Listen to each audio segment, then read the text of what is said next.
so excited for today's panel. Today, this afternoon, wherever you are, we're joined by two of our fantastic alumni parents. We have Ric and Cathy, and their students went on one of our gap year programs, separate programs, but so I'm really so happy to have them here. And we're going to focus most of today on kind of Q&A style. I'm going to be asking some questions to Cathy and Ric about their experience with gap year for their children and for them. And we'll talk about things like kind of gap year perceptions and how their students were impacted by their experience. So before we dive into that, I think we'll kind of go ahead and get started here. Before we dive into the discussion, I want to give you some context on really who we are here at EF, why we do, what we do with these gap year programs, and just walk through briefly the programs that we offer if you are exploring this for the first time. So I'll be quick with that so we can spend the majority of our time talking to Cathy and Ric, but we'll go ahead and get started here. Just going to pop onto the next slide. Okay. So to begin, I just want to tell you, like I said, a little bit more about EF. So simply put, EF is the world leader in educational travel. So we've been around for over 60 years. We've helped millions of people travel all over the world, experience other cultures, learn other languages, and really just learn more about themselves. And that's, really what we seek to do with these programs as well. And because we have been around for so long, we have just a really incredible depth and breadth of experience and expertise running educational travel programs for, so many decades, and really being able to get a deep understanding of just the ever-changing world and its landscape. So we're really prepared for anything that the world can throw at us, and we know how to produce really incredible, amazing, safe experiences for our students. So we're also an educational partner that works with thousands of schools and universities. So that's actually what I was doing before I was working on our GAP programs. I was working with high schools and middle schools on educational travel. So just a little fun fact for you there. So, and in addition to, the different programs that we offer, I'm one of actually over 50,000 employees. So we have boots on the ground in over 100 countries all over the world. So I think that piece is really important to mention just from a support perspective. That global footprint that we have really allows us to provide, incredible opportunities that are going to be safe, but also with a really unique perspective because we have staff that are living in and working in a lot of these places that our students are traveling to, which I think is just so cool. And that's really why we built these programs. We understand, like you do, right, that the educational landscape has changed quite a bit. And, even in like the last 5 years, what it takes to be happy and fulfilled and successful in this modern world, it just looks a lot different than it used to. And because now more than ever, we are all coming to understand that real growth and learning, it can really happen anywhere, not just within the four walls of a classroom.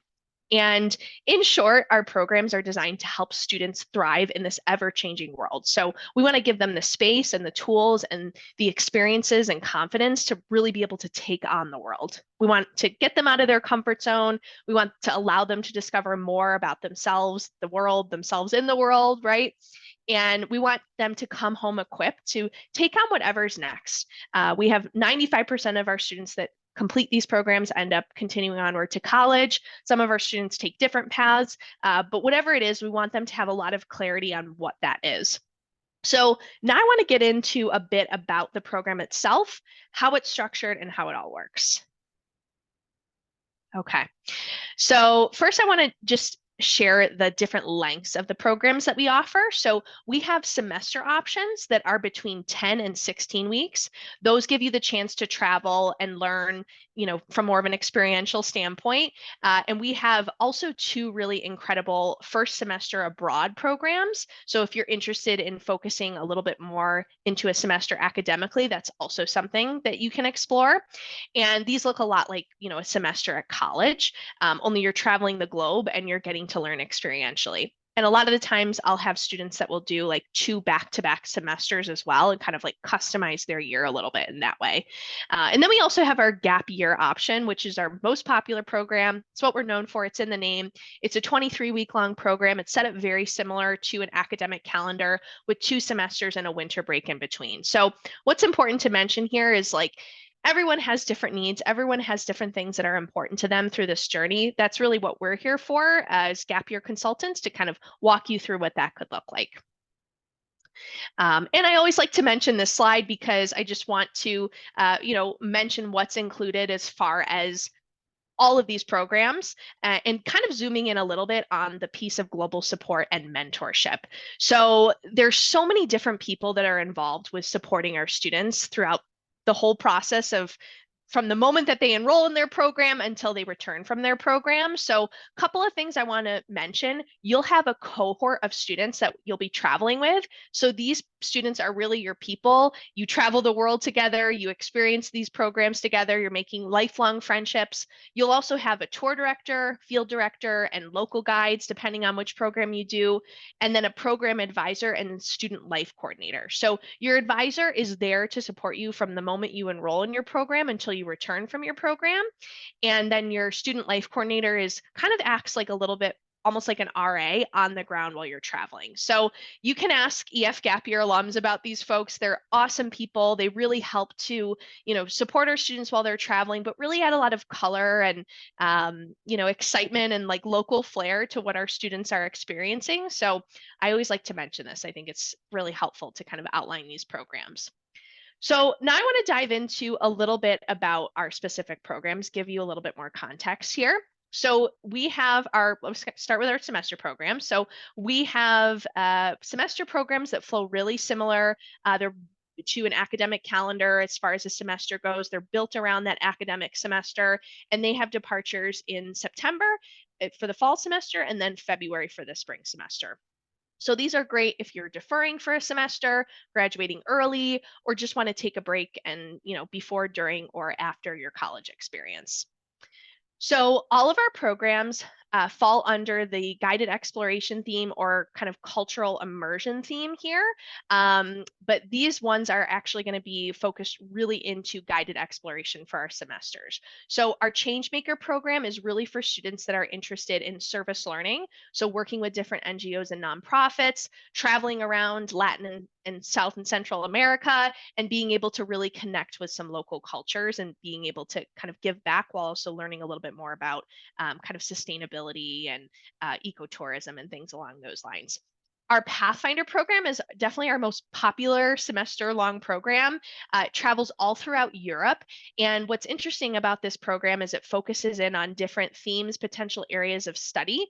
And it's really helpful for students that are just really unsure what they want to really focus in on, maybe they're not really sure what they are passionate about just yet. This is a great opportunity for them. And then our Voyager program just dives a little bit deeper into three specific countries from a cultural perspective. So Australia, Thailand, and Japan. And there's also some service elements to that one as well for Thailand. That's probably my personal favorite. Oh, it's hard to say. I love them all. Cool. Okay. So now I want to talk a little bit about these first semester abroad programs that I alluded to. So we partner with some of the world's top universities, Penn State, UT Austin, Colorado State University, to name a couple. And we partner with them to facilitate these culturally immersive experiences that are just a little bit more rooted in academics. So if you're thinking, okay, I'm not really ready for like traditional college, but maybe I want to get some credits, this is where these programs typically come into play. So we have two options. We have our Mosaic of Spain, Language, Culture, and Politics, and we have our Global Challenge semester, which is facilitated through Colorado State University. So the Mosaic of Spain program, this one is really focused in on being able to just dive into themes of Spain, language, culture, and politics. Of course, it starts with our students taking Spanish classes at our EF International Language Campus in Malaga, and then they actually get to experience curated curriculum at the University of Granada Center for Modern Languages as well. So what's cool about this program is they take 4 classes, they earn 12 credits, and at the end of each course, they actually travel together as a cohort to destinations like Amsterdam, Tangier, and Madrid that kind of mirror those experience or the learnings from their courses. And then we've recently launched an incredible program in partnership with Colorado State. And this Global Challenge semester, our students travel from Colorado to Costa Rica to Panama to Mexico on what we like to describe as kind of like a Pan-American exploration of identity, expression, and our sustainable future. So this program is really wonderful for students that also are curious about potentially attending Colorado State University. Our students can earn credits through this program that can apply directly to Colorado State University or other universities. And this is an amazing way to, explore potentially wanting to go to school there as well, because you actually get to travel with some Colorado State University professors. And last but not least, we've got the Golden Goose with a gap year program, the full year. This is a 23-week long program. It's broken into 2 semesters, kind of like what I alluded to before, guided exploration and cultural immersion. The first semester is really focused in on guided exploration. So kind of like a similar theme to that Pathfinder with those first 6 weeks traveling through Europe, then spending 3 weeks in Australia, and then 3 weeks doing some service work in Thailand. And then the second semester, you get to choose between focusing in on learning a language at one of our EF International Language Schools campuses, or we can set you up with an international internship in Stockholm, Sweden. So what's cool about that is that second semester, you're living a little bit more independently. In the first semester, really kind of tees you up for that. So it's got a lot of good options. So, and I just want to do a kind of a quick run through from a financial perspective, just a range of what our program tuition typically looks like. I always like to mention it's pretty similar to what the tuition would be at like a private university. So our year program ends up being around 40,000. Our semester programs tend to be like around 20,000. We actually don't have any short-term programs that we're offering at the moment, but that's just, some reference point for you there. And all of our programs, we offer monthly payment plans. I have a lot of families that will pull from like 529 accounts and fundraise, for within their community. Some students receive grants, all those sorts of things. So that is that. I tried to keep that to between 10 to 15 minutes, and I did. So that is good. And now we're going to continue onward to our special guests. So I am, like I said, so happy to have Ric and Cathy here. I'm actually going to start off with you, Ric, if you want to pop off mute. And Ric is the father to Mia, who went on our Pathfinder program spring of 2023, so a year ago. So Ric, I'd love for you to kind of kick us off here, share a little bit more about, who you are, where you're coming from tonight, and I would love just like a quick overview of what Mia did on her gap. Sure, absolutely. Well, thank you, Shay, and thank you for the rest of the parents who are on this call. It's a pleasure and it's an honor. Um, yeah, it's awesome to look at that picture of Mia. God, it's awesome. Sorry, I'm getting a little emotional Aw. because it she's grown so much, and I'm just thankful. I'm sorry. I mean, it was great. It was a great experience. By the way, I'm calling from Albuquerque, New Mexico, and Mia's my baby, and sending her to Europe when she was 19 years old was it's tough, and I wouldn't lie to the parents that are on this call. If you're close with your kids, it's hard to let go, but it's a major accomplishment, and in the end, you'll be proud of your child for going. So yeah, as I get my bearings here together, and it's just so cool. The experience was great. I think from a high level, Shay, and for the rest of the parents, I think it's a great experience. I think she kind of followed my footsteps because when I was in college back in the 80s, that was something I always wanted to do. It was all about exploring, getting out of your comfort zone, going somewhere and exploring other cultures, other languages, other ways of life. And I think what Mia saw, that she didn't want to rush into college too fast yet. She was still kind of figuring out what she wanted to do. And she was presented an opportunity, knowing that dad had done a broad program back in the 80s, a lot different than it is today. But I'm glad that she took the step to do this. And I'm so proud of her now and what she's doing. And so I hope that answered the first part of the question without getting too emotional. But I'm good now. I'm good, and I can keep talking, and hopefully give Kathy an opportunity to talk about her child. But yeah, it was a great experience for both of us, parents and the child. Thank you so much, Rick. I appreciate that. We're gonna come back to you. Don't you worry. And All right. emotions are always welcome, so no worries. I know that this is, it's a lot. You're sending your child internationally. It can be, and then seeing how far, she's come since then. It's like, whoa, I totally get that. 100%. So I'm going to introduce now our other incredible parent alumni here, Kathy. And Kathy is actually the mom of Christine, who also, I'm going to kind of give this away, but I have to say it because I love Christine. She actually interned with us this year.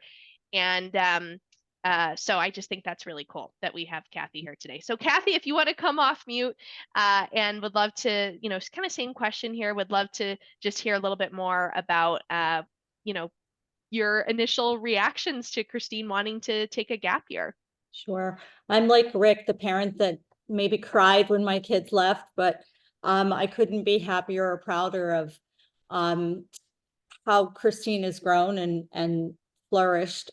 She is our fifth child, so she's my baby.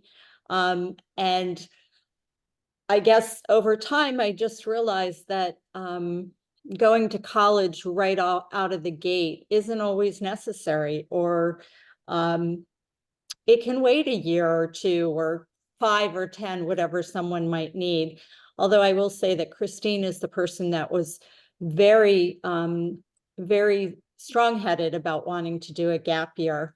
And for her, it was kind of necessitated by some surgery that she needed that would have started in that September. She was having surgery that had been postponed due to COVID. So for her, the gap year sort of fell very naturally to this break that she was going to have to take anyway. And then she did all the exploration of what program, and we couldn't be happier with her experience with EF overall over many different areas. Awesome. Thanks so much, Kathy. So I'm going to stop sharing my screen here for a minute. I know um, we got these great visuals, but then we can all kind of see each other here. And I am going to kind of transition us a little bit to asking just a couple other questions that typically our parents, have the most questions about. We kind of we want to focus it a little bit in on what that experience was like on the ground, but also talking a little bit more about the decision making process and all those things as well. So I would love to kind of first get into just a little bit more, about that decision making process. And I know we alluded to that a little bit, but a lot of the parents that are on this call today, well, all of them really. I mean, they're in this process in some way, shape, or form of weighing this option, in comparison to going to college or whatever the other alternatives might be, or continuing down a path they're already on. I would love to hear from both of you just a little bit more about, maybe what was helpful or what kind of like turned the tide in that decision making process when you knew that this was the right step, you know, for your kids. Yeah. Well, Shay, if you don't mind, I'll start that. We'll go back to me. I think that decision process really is, I think for a lot of people, and I don't know the other attendees and your relationship with your child, and we hope that you have a closer relationship with your child. But that really started at the dinner table. It really sits down and discussing a lot of options. And I think I don't necessarily call it transparency, but it's the communication, the closeness you have your child, that you sit down and you really discuss the pros and cons. It's really sitting down saying, is it this semester? Is it a year long? How are we going to finance it? What are we going to do? I mean, there's a lot of different decisions, and you can't wait for those decisions to kind of linger. You almost got to get them, in front of you. And so the decision making for us was really, it really weighed heavily on Mia. In my case with Mia, I mean, she really, probably like Catholic's daughter, a lot of that really shouldered that decision on them. We as parents, we try not to sort of parachute them in any situation, but I think it was really critical that we understood in the very beginning, what were all the necessary steps in that decision making. And for us, it was something that she wanted to do. She knew that college wasn't, her first year wasn't going to be the choice, and that she wanted to go study abroad or go on a program to go abroad and really expand her development. And so we felt that our daughter needed that, and so we were going to do whatever it took to get her there. And I think that, for a lot of people, maybe that transition is not as easy, it's not as simple. I'm not going to say it was easy, and it was difficult, as far as really kind of deciding what were all the nuts and bolts, because you're going to have a lot of questions as parents, like, where are they going to stay? Who's going to be their roommate? Where are they going to eat? Little details like that. What I would give advice to the parents is really don't hinder yourself in that decision process for your child, of really getting down the nuts and bolts, because when they immerse themselves, they're young adults. So understand that they're 19-year-olds, they're 18, 19, 20-year-olds, and it's scary knowing, hey, how's my child going to make that decision? But they're not alone. And that's the cool part that I found out later, is a lot of this decision making that these kids made on their own in Europe, they didn't have to make it alone. It's a group. You have your life coordinators, you have your directors. So don't really sweat the small stuff, I guess, is my advice to the parents. Talk about it, but don't let just one thing be the decision making that you're not going to send your child to Europe. Yeah. Thanks for sharing that, Rick. Cathy, how about for you with Christine? I'd love to hear if you have anything to add to that Sure. regarding that process. Sure. Well, for Christine, she was, like I said, a little bit headstrong about definitely wanting to do a gap year, and then also needing to take a break, or she couldn't go to college right away. And so I had a few criteria. One was that I needed to make sure that the program would be as safe as possible. And there were two things particularly about EF, because Christine was coming right off of more the heaviness of COVID. One was, I was very impressed with EF's, how they got people back stateside, and I don't know all the details, but when the world sort of closed down, I believe that EF was very capable of getting the people home. And I remember hearing about that, and I really appreciated that, and thought that that safety was the priority. And then secondly, I wanted a program that was actually accredited by somebody. And I just wanted a solid program. And so that, I believe that there is an accreditation for a gap year programs, which EF has. Quite honestly, as a parent, I wasn't really sure what that meant when I'm like, no, we need to make sure it's accredited. But I wanted a bigger oversight than so those were two factors that I sort of laid down for Christine. And I think that we also encouraged her maybe not to go to the far ends of the world, because while you might be able to bring them home, that still seemed really far and really scary. And for us, Europe seemed a good compromise, again, right in that COVID timeframe. Yeah. So those were the criteria that we sort of put forth for her. And we gave her, she was young. She graduated, and she would have been going to college at 17. And so but we also, if I may, we also made her apply to college. She did her college application. She had a college that she had chosen that allowed her to defer her admission. So she had a plan in place for when she would return. And it's Providence College, right? It is Yeah. Providence College, yes. Yeah. So I'm glad that you mentioned that, Cathy, because that's something that I want to mention for people on this call. It's very common for students that we work with to be accepted into a college and then decide to defer that acceptance so that they can do a gap program with us, which basically means just delaying when they would be starting at that college or university. And a lot of the times they're really flexible when it comes to rolling over any like scholarship or funding that you would have received from that university. So I mention that because a lot of the times there's like a, oh, well, it's like this or that type of a thing with college or gap year. But a lot of the times it works kind of cohesively with each other, and they both kind of support each other in a way. So just something to keep in mind as you're going through this process, that we have a lot of resources as well to help with like writing deferral letters and, going through that whole process too.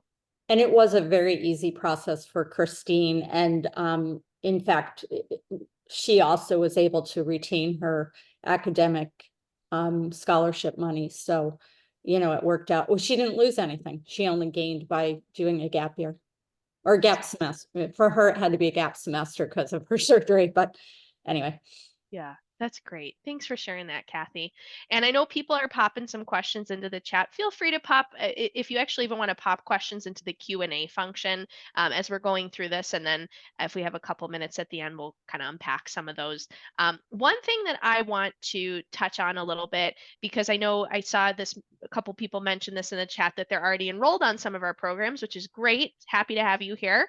So one thing that a lot of families that I work with ask me questions about and bring up is, just kind of like general, kind of nerves, anxiety, like leading up to the program, or, just any sort of like homesickness when students are on their program. So I would love to hear kind of going in either direction of that seems to make most sense and be most applicable for you. Like, what was that process like, either anxiety or kind of worries leading up, or any sort of homesickness on program, and how did Mia and Christine deal with that, if they ran into that at all, or if not, what advice you'd give to other families? Yeah, I'll take that question first, Shay.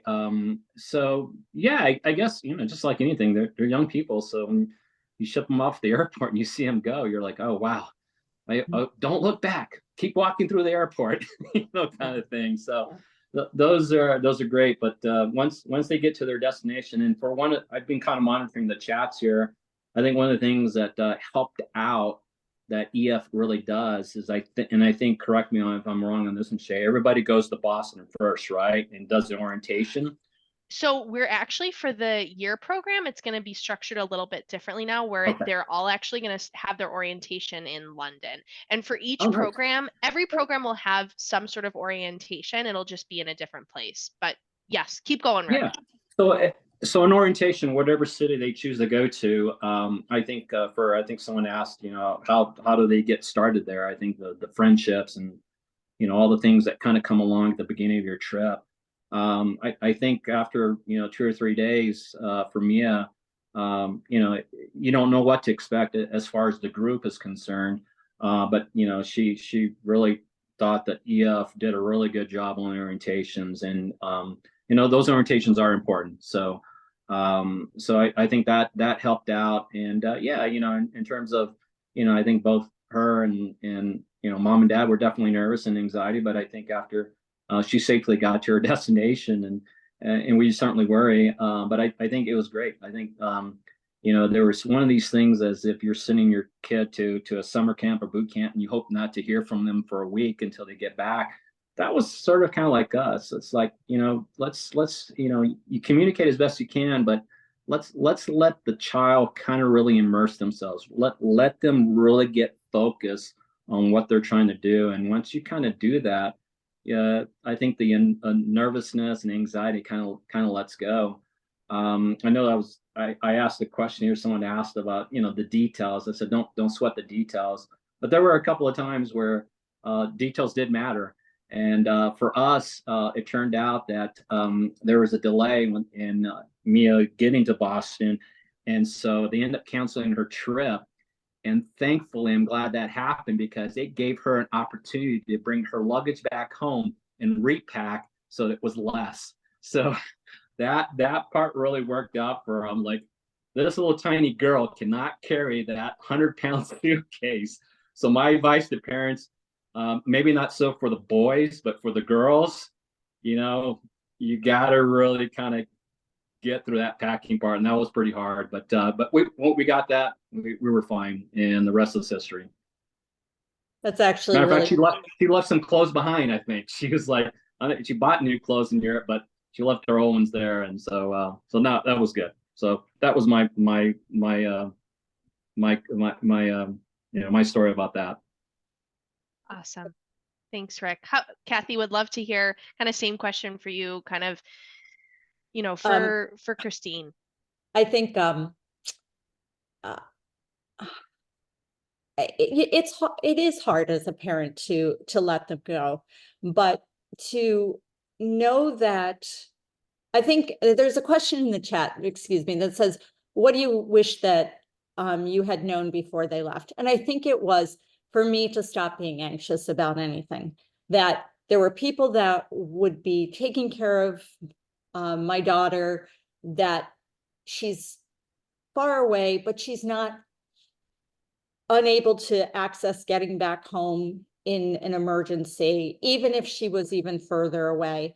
Any of the like ramped up anxiety that I might have had just because your child is leaving and you're so excited for them to have these experiences, but you're also sad because you're not part of those experiences. So that sense of push and pull, if you will, I wish I had just let that kind of go and let her go.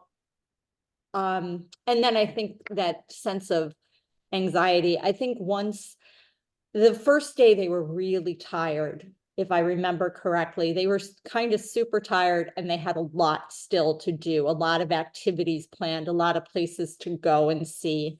And so, I worried about her being tired, but you know what? It didn't matter. She's young. She's going to adjust.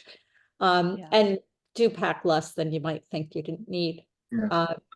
So I'm sorry, but I just think, any of the anxiety that I might have had, I could have just done away with. Yeah. And listen, folks, we're modern, we're digital now. So forms of communications and talking to your kid are there. So don't worry about that. Because I'll tell you what, when you did call her when she got to Europe or wherever country your kid's going to go, the first 10 minutes are like, Mom, I'm great. Leave me alone. I got to go. My friends are here. And that's the thing. That's the piece that you will be comforted with, that your kid is not one to talk to you because they're immersed. Let them be, let them do their thing. And then when the time's due, you just pick up the phone and call them or text them. So the communications part of seeing your kid there is there. It's a push of a button away. But certainly don't hound your kids, because your kids are really going to get a really good experience, and they're going to be fine, folks. They're going to be perfectly fine. Yeah. And I do like what Rick said about having that central place where everybody first gathers, because you can start to create friendships and relationships, and they might change, but maybe you meet that one person that just gives you that sense of we're in this as a group or a team. And then if I may mention one other thing, I would recommend that parents have discussions with their children about what are the expectations. If there were people that were probably very homesick, and I think that EF did an excellent job, or they weren't ready to explore, and or maybe less ready than like my daughter, who wanted to explore. So they might be content being in their room, doing their social media stuff because they're kids. And so as a parent, I would recommend having very clear discussions about what you would want them to do on these trips. And as a parent, I wanted my kid to go and see everything, and she was probably leading the pack in doing so. But I wouldn't want her to say, I don't have, $20 to go out to dinner, but I'm going to go to Zara and buy $200 worth of clothes. And, because in Europe they could shop. So I just think that having some expectations about what you would like for them to see is also important. Yeah. That's really helpful. Thank you, Kathy. And we touched, there was like so many good nuggets in that. I loved that so much. I know there's some questions in the chat, a lot of questions about like friendships and cohorts and how that all works. And just kind of tossing another bit and just kind of going off what you both shared. It's really important to remember that there is a common red thread throughout all of our cohorts. I mean, I've worked with so many different students. Every student is, you know, completely different, but they each have this commonality of wanting to explore the world around them, having a curiosity, and wanting to kind of do this for themselves and to kind of see what's next for them. And I think that that is something really unique that I know I witness a lot when I'm, have the opportunity to travel with our students for certain parts of the program, is that they they really come together in such a cool way. And I had the privilege of being able to travel with some of our students a few months ago on one of our service learning programs. And it was so interesting because there were, all the students, we were all having dinner. And I was looking around the table and I just thought to myself, I love the fact that all of these students respect each other. They might not all be best friends, but they all have like this mutual respect and, almost like a family, like we're going to look out for you. Mhm. And I thought that was so cool because I was thinking okay, if these students were all in a high school right now, would they all like connect like this? Probably Yeah. not. And I think that's what makes these programs really special. I know there's a question that someone popped in the Q&A about like friendships and, all those sorts of things. I'd love to hear from, either of you, Kathy or Rick, like were there any friendships that were made with, Mia and Christine that they've still been able to maintain? Like what does that look like for them? I can definitely take that one.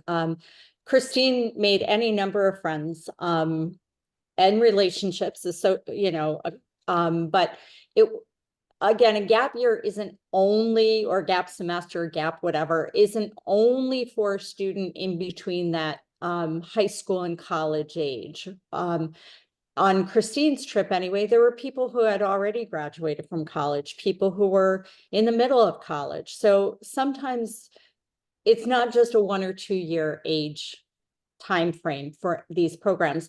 And Christine's best friend that she made on the program had already graduated from college.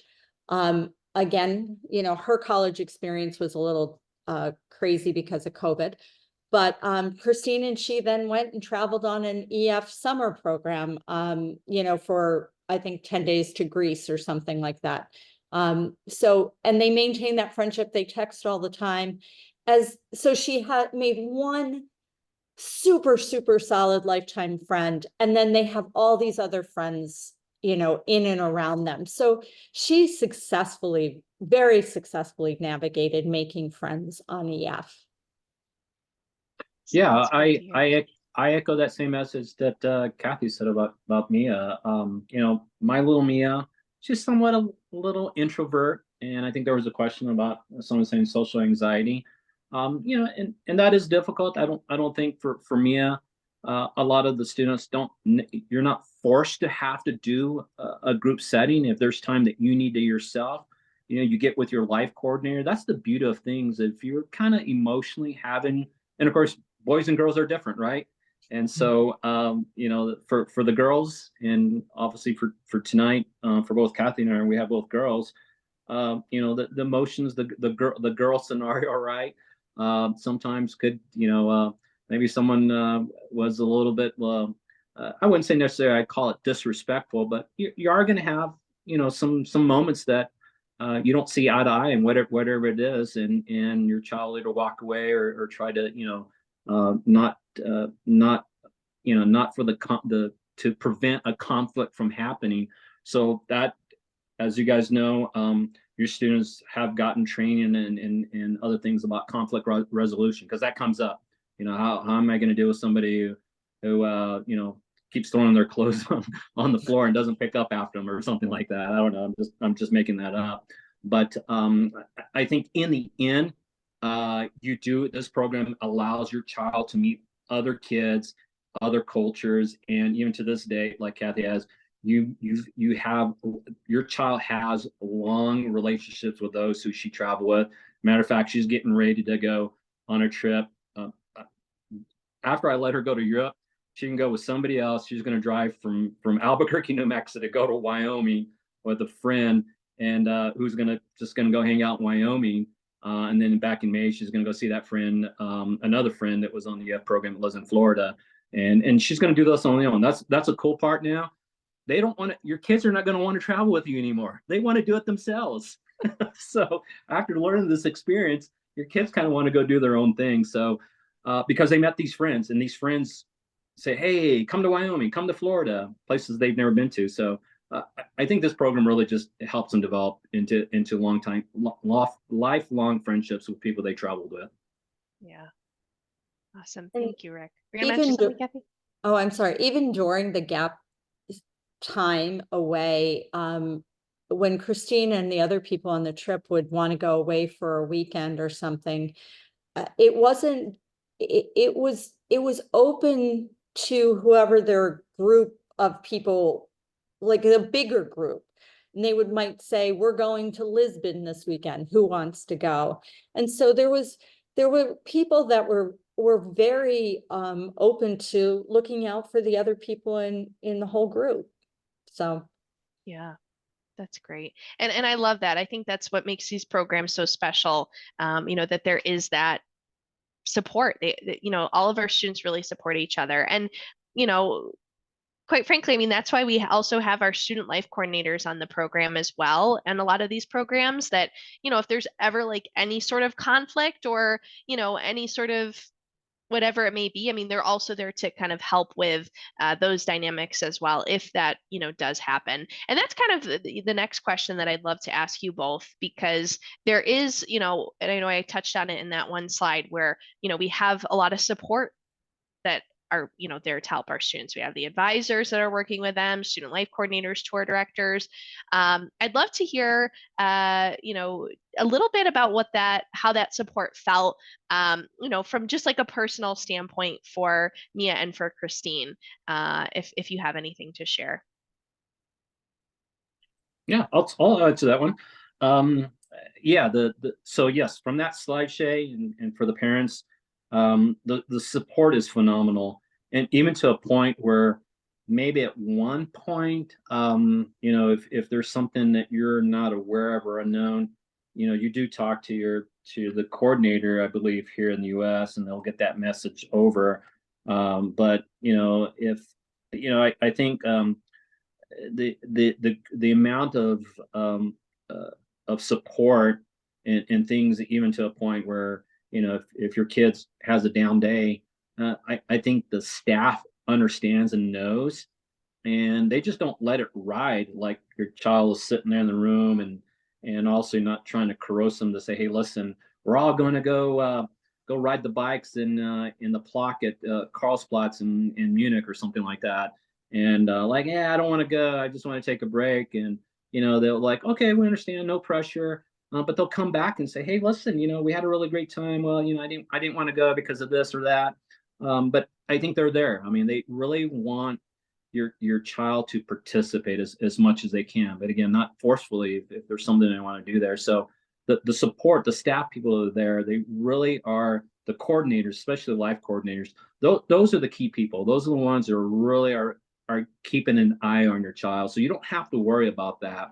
And so I think it's the support from EF. I think was what for me personally, and for my wife, I think that's what sold it, because I think for a lot of us, you just think your kid's going to run rampage, in Europe or whatever, and they got a little bit of freedom. They still don't get a whole lot. They say, stay close, because tomorrow we're going to have a group tour of something at 9:00, and I don't need you to be in, we're in Switzerland, we're in Lucerne, but you don't need to go to Lugano or something like that far away that you don't come back the next day.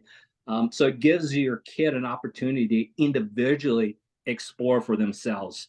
And EF just that's great. And so that's cool. So yes, the support staff is awesome.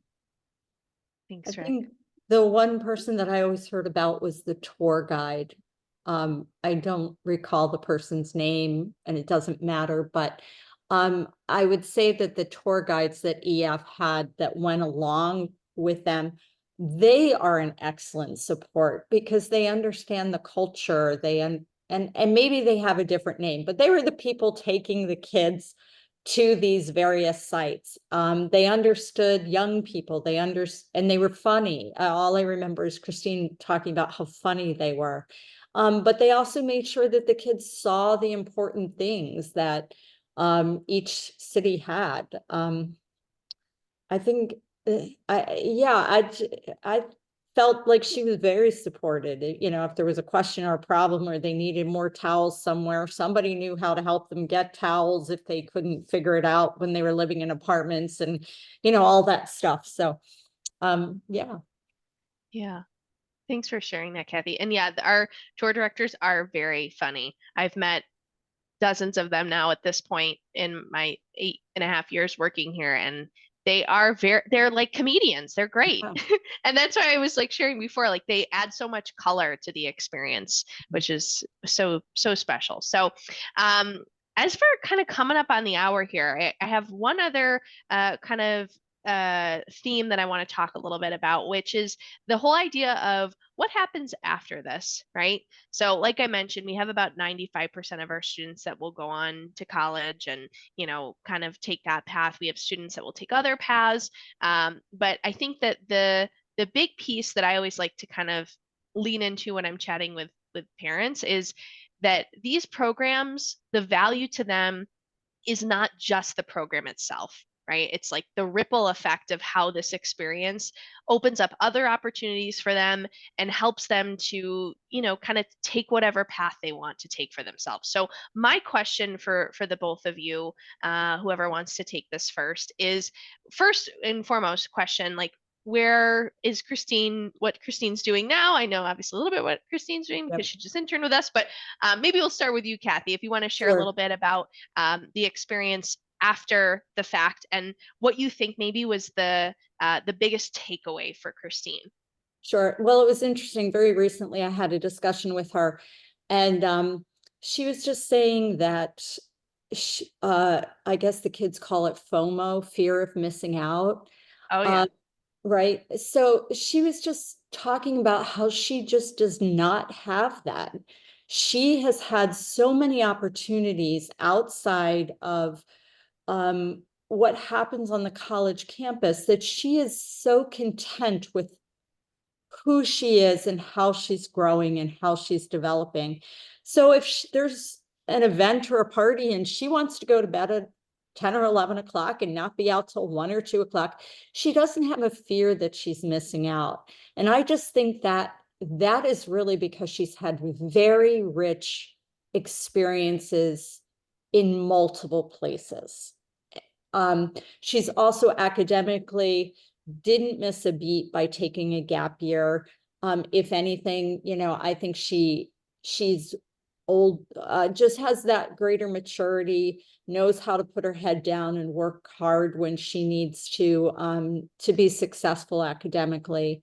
And then, she came upon this unbelievable experience of being able to intern with EF that again, she initiated, like she was the one that wanted to do that and pursued that. And I think that just speaks to what a good experience it was from her perspective. So, so the learning opportunities for her have been vast and continued, and she continues to develop and grow. So. I love that. Thanks, Kathy. Yeah, I'll echo that, Kathy. For me, it's dissecting the FOMO, and for now, Mia's just right now she's working this evening, helping seniors learn about tech, and so her just really expanding her wings as a result of doing this. For her, it was a little bit more than just education because the program that she was on, she got to learn a lot of different careers in those countries. and which ultimately landed her to go to a community college now here in Albuquerque, central community of New Mexico, and she's majoring in nutrition and health sciences. But I think a couple of times going into this program, she didn't know what she wanted to do, but she got a really taste for a lot of different things, whether it be STEM, whether it be fashion, whether it be arts, and because she went to all the European countries. She still may change. She's, this is her freshman year at community college, and she still may change her major from nutrition, but I think it really gave her a good avenue so that in case she does fall back and says, hey, I want to be a geothermal engineer so that I can go work at an energy plant in Iceland. Of course, that's what I wanted her to do. but other than that, just jokingly aside, I think that's just great. I think this experience for the parents, man, you guys should be so proud of your kids. It's awesome. Yep. I wish I had these like you might have had an opportunity to travel. How cool is it that that these kids really do have an opportunity to explore the world in ways that really didn't exist. Well, maybe they existed 65 years ago or whatever, but it wasn't available to me. And I think it's really, they learn a lot and they grow a lot. So there's nothing wrong with that. Yeah, absolutely. Oh, wow. So many great things here. And I'm so grateful to the both of you, Cathy, Ric, for being able to be a part of this. And I think that, kind of echoing what you've both shared, this is an incredible thing. It really is. And it's something that is kind of a once in a lifetime, at least in this stage of their lives. And I think that it's just something that really can impact the whole trajectory of where you're headed, and just help you to understand more of who you are. And I think that some incredible things happen when our students are able to just kind of step outside of their normal, step outside of their comfort zones. So yeah, but Ric, Cathy, again, thank you so much for being a part of this. If I always like to kind of end these sessions with this one last question. It's just a quick question. If you could just use one word to describe the gap year experience for Mia and for Christine, what would that word be? Feel free to take a minute. Can I use two words? Because yeah, I'll allow you to use two. I'll allow you to use two. The first word that comes to mind is amazing, but that seems like not quite enough. Transformative is probably the second word that I think it's transformative. So. Yeah. Thanks, Cathy. I'm going to say my word is fulfilling. Oh, that's a good one. That's a good one. That's great. All right. Well, thank you to everyone that was able to join for this. Cathy, Ric, thank you again. So appreciate you both being here. And if kind of where we go from here for folks that are still on the call, the next step really, you probably have already had one of us reach out to you. If you're not involved or enrolled in one of these programs yet, we'll be following up with you, but feel free to reach out to us. Feel free to text us. If that person's me, feel free to text me. We can set up some time to kind of unpack this all a little bit more and walk through more of what this could look like for you. So that's all from me. So excited that we were able to do this, and I hope that everyone enjoys the rest of their evenings. Thank you. Thank you, Shay. Thank you, everybody. Have a good night. Bye.